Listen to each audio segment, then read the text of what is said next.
The Crucifixion and Resurrection of Jesus. Part 1.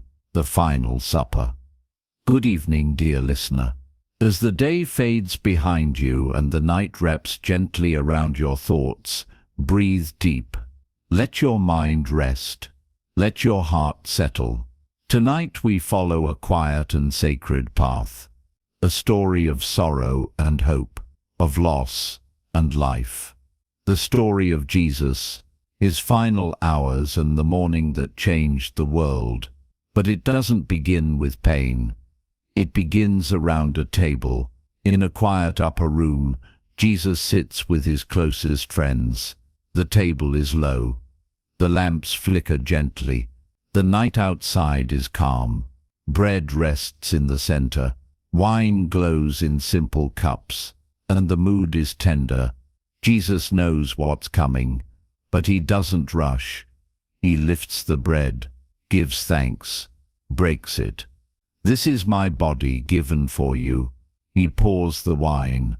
This is my blood, poured out for many. His words are slow, his voice soft. The disciples listen, but don't yet understand. He speaks of betrayal, of suffering, and yet he washes their feet. Each one, even the one who will betray him, even the one who will deny him. He moves gently.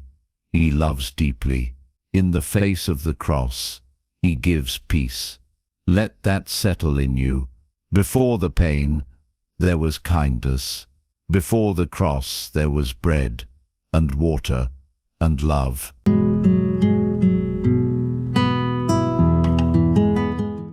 Part 2. The Garden of Sorrow.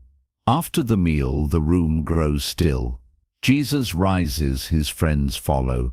They walk into the night, passing through narrow streets, past sleeping homes, toward a place called Gethsemane, a garden, quiet, olive trees stretching overhead. Here Jesus stops. He asks his friends to keep watch, just for a little while. Then he walks a little farther, alone, and kneels. The stars above are silent. The wind brushes the leaves, and Jesus prays, not loud, not proud, just honest. Father, if it's possible, let this cup pass from me, yet not my will, but yours be done. He sweats, he weeps, he shakes, because even the Son of God knew what fear felt like. He returns to his friends, but they are asleep, not out of selfishness, just weakness. He wakes them gently, then torches. A crowd approaches, soldiers, leaders, and Judas, with a kiss. They arrest him, and the night changes. The quiet ends. But Jesus does not fight. He gives himself over, like bread broken, like wine poured. Let that moment rest in your heart. Even in the garden surrounded by sorrow, Jesus chose to stay, because love is not loud. It's steady, and it does not run.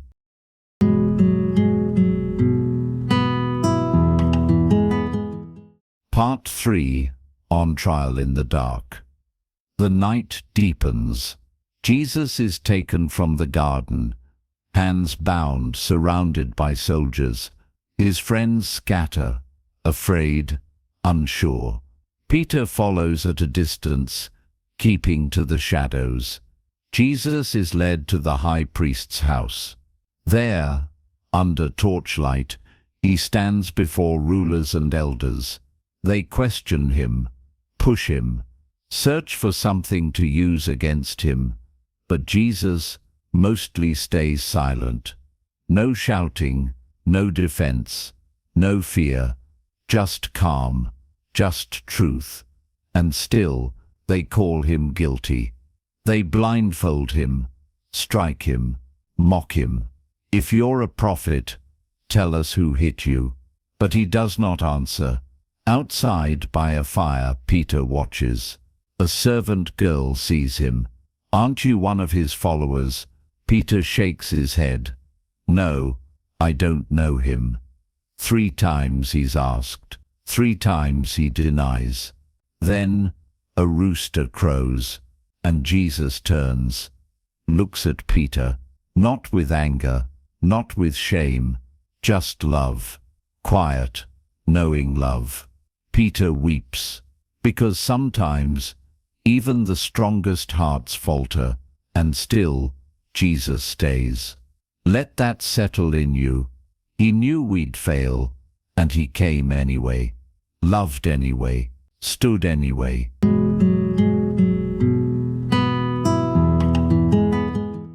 Part 4.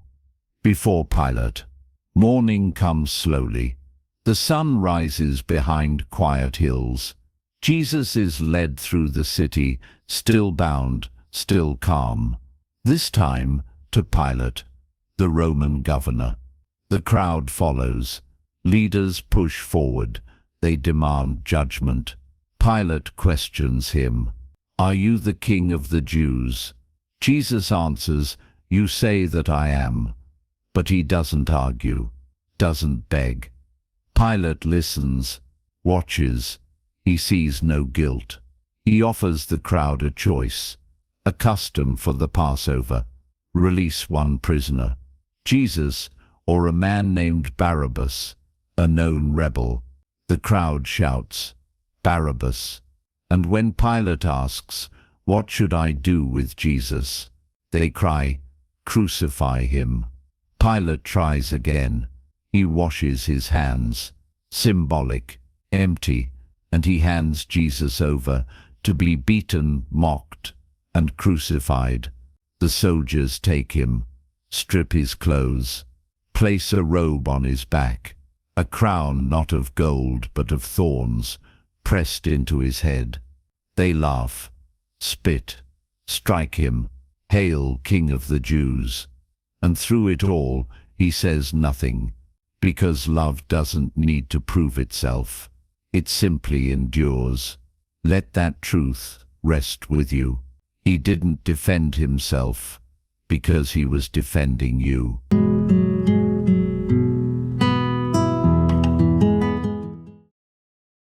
Part 5. The way to the cross. The road is long, narrow, worn by footsteps and time. Jesus walks it now, his body bruised, his face bleeding, a wooden cross laid heavy across his back. The crowd lines the streets. Some weep, some mock, some just watch in silence. He stumbles, the weight is too much, the pain too deep. A man from the crowd, Simon of Cyrene, is pulled in. He lifts the cross, carries it beside him. Not because he chose it, but because love needed help. And Jesus walks on, each step a promise, each breath an offering. They reach a hill, Golgotha, the place of the skull. There the soldiers work quickly. Nails, hammer, wood. The cross is raised, and the sky grows quiet. He hangs between 2 criminals, one on his left, one on his right. Even now he offers mercy. Father, forgive them. They don't know what they're doing. One thief mocks, the other believes. Remember me, he says. And Jesus replies, today you'll be with me in paradise. Even in pain, he is still giving peace. Let that settle in your spirit. The road to the cross wasn't only suffering, it was love, carried through every step.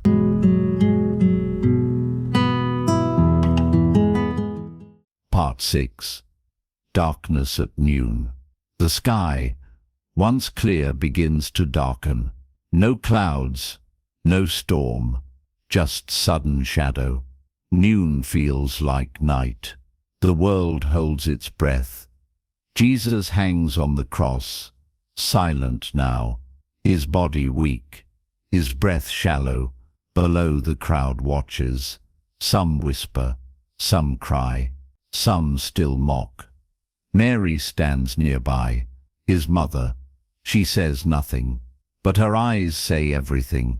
Beside her stands John, the beloved disciple, and Jesus, even in agony, thinks of them. He says to her, "Woman, behold your son," and to John, "Behold your mother." He gives them to each other. Even now, he loves. The hours pass slowly. Pain deepens. The sky stays dark. And then Jesus speaks again, a cry this time.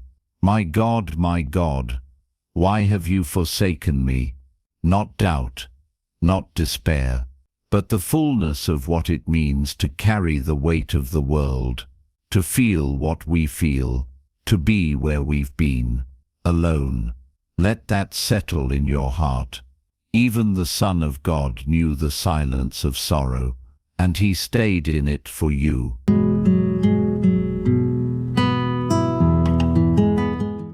Part 7. It is finished.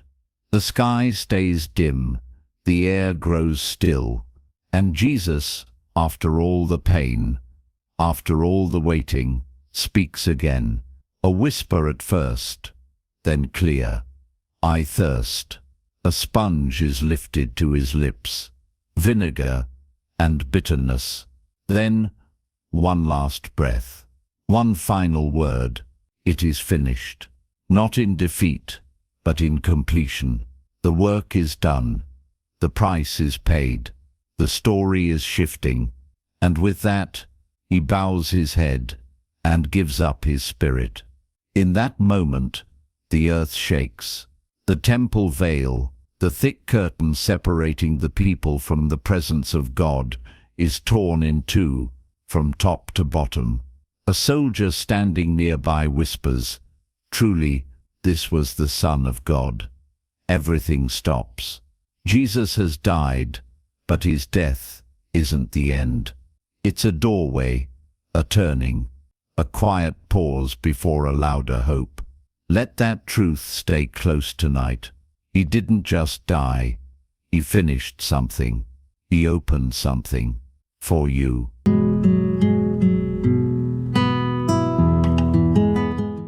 Part 8. The Silent Tomb. The hill is quiet now, the crowd has gone. Only the wind remains, and the soft sound of footsteps. A man named Joseph of Arimathea, a quiet follower of Jesus, asks Pilate for his body. Permission is given. Joseph and another man, Nicodemus, take Jesus down from the cross. They wrap him in linen, with spices and care, not rushed, not cold, just love in silence. They lay him in a tomb, a new one, carved in stone, a garden nearby, peaceful. They roll a great stone across the entrance, and they leave. The day ends, and for a time, everything waits. The disciples hide, afraid, confused, heartbroken. Mary weeps. Peter wrestles with guilt. John says nothing at all. The world feels paused, like breath held too long. And inside the tomb, silence. But not defeat, not abandonment, not the end. Because even in the grave, God is working. Let that rest with you tonight. Sometimes the most powerful moments look like stillness, look like waiting, look like silence. But something beautiful is just beneath the surface.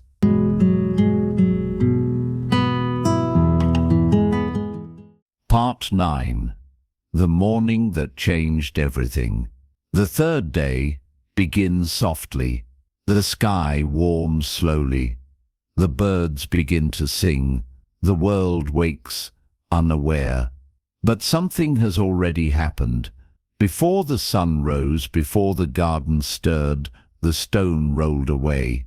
Not by hands, but by power, by heaven. And inside, the tomb is empty. Mary Magdalene walks to the garden, eyes tired, heart heavy. She sees the stone moved. She runs to tell the others. Peter and John race to the tomb. They see the linen cloths, the emptiness, the silence. They leave confused, amazed. But Mary stays. She weeps. She kneels. She looks again. And this time she sees angels. They ask, "Why are you crying?" She says, "They've taken my Lord, and I don't know where he is." Then she turns. A man stands nearby. She doesn't recognize him, thinks he's the gardener, until he says her name. Mary, and her heart knows. Her eyes see. "Teacher," she cries. "He's alive. Jesus, not in a dream, not in a vision. Alive, real, risen. Let that fill you now. What was broken is whole. What was buried has risen. What was dark is now flooded with morning light."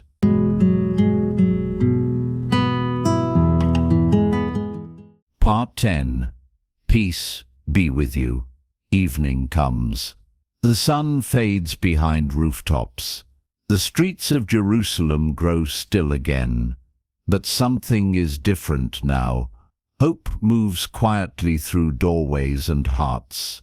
The disciples sit together in a room, doors locked, still afraid.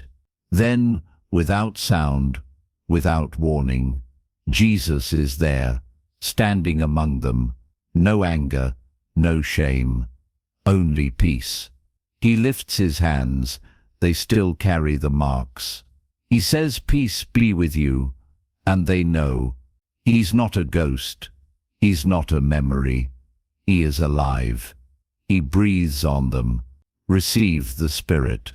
Not just comfort, but power to live, to go into the world with light. Days later, on a hillside, he speaks one last time. "I am with you always." And then he rises into the sky, back to the Father, but not away, never away, because he stays in every heart that trusts, in every breath that hopes. He is still here, even now. As you lie in the quiet, know this: the cross didn't win, the grave didn't hold him, and darkness never gets the last word. You are seen, you are loved, and you are never alone. Sleep well, dear listener. He is risen, and because of that, you can rest fully, completely, in peace.